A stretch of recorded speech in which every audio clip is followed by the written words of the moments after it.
বদলে গেছে মানুষের দিন যাপনের ছবি। অনেক কিছুর মতোই বদলেছে বাঙালির অন্যতম পার্বণ চৈত্র সেল। একটি প্রতিবেদন।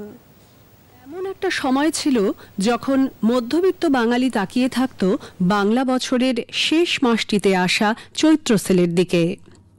চৈত্র সেল মানেই কেনাকাটায় নগদ দামে ছাড়ের হাতছানি। তবে সময় বদলেছে।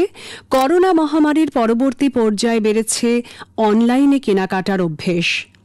তাহলে কি বাঙালির জীবনে চৈত্র সেলের মাধুর্য ক্রমশ বিলীন হয়ে যেতে বসেছে?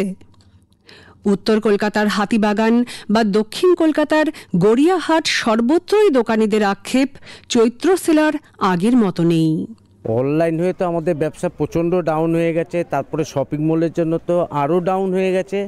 আমরা চৈত্র সেলে হাতিবাগানে যে পরিমাণে লোক দেখতাম, এখন তার এক ভাগও নেই। আমি নিজে ব্যবসা করছি আজ 20 বছর ধরে এখানে, কিন্তু ব্যবসাতে আমরা মোটামুটি 3-4 বছর আগেও যেই প্রফিটটা পেয়েছি সেটা এখন আমাদের চৈত্র সেলে কিছুই নেই। আমাদের গড়িয়াহাটে আগে যেরকম সেল ছিল সেরকম এখন আর কিচ্ছু নেই। এখন এই অনলাইন হয়েছে, এতে যাচ্ছে আপনার যে বাড়িতে কোরিয়ার করছে এই করেই আমাদের সেলটা অনেক কমে গেছে।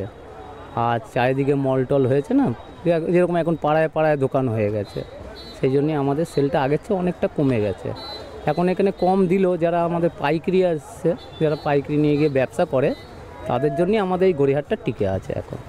তবে এখনো অনেক ক্রেতা আছেন যাদের কাছে চৈত্র সেল মানে আজও স্মৃতিমেদুরতা।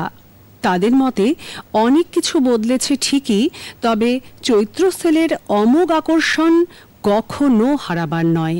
আগের মতন তো নেই, অনেকটাই নেই। আগে যেরকম সারা বছর পুজোর বাজার পর্যন্ত চৈত্র সেল থেকে হয়ে যেত, পুজোর সময় বাজারে খুব একটা আসা হতো না। কিন্তু এখন তো ওই অনলাইনের সুবাদে তো সবাই, আমি অবশ্য অনলাইন পছন্দ করি না, আমি কিনিও না। আমি ওই চৈত্র সেল থেকেই যা কিছু কেনা টুকিটাকি চৈত্র সেল থেকেই করি। অনলাইন কেনাকাটার জন্য কিছুটা তো নিশ্চয়ই ডাউন হয়েছে মার্কেট, তবুও মানুষের একটু ইচ্ছা করে মার্কেটে এসে। চৈত্র সেলের বাজার করেন? হ্যাঁ, আমি বরাবরই করি।